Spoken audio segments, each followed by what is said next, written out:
If you received one of the kits where this becomes a gap at each corner, it was a mistake by the manufacturer. The newer kits have been corrected, but if you've got one of these, what you do is you backfill the dirt about 2/3 of the way, halfway to 2/3 of the way. Then we're gonna come in here with a blade and we're gonna cut these ribs so that those pipes will fold in, they'll become tighter, close together, and they'll go up against the frame. Get off.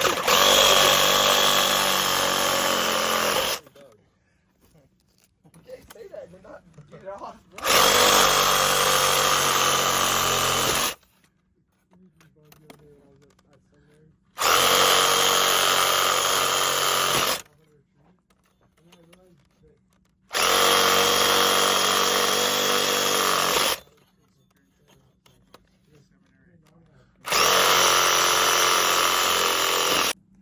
Okay, so you can see after cutting, those pipes just lay in nice and tight and perfect.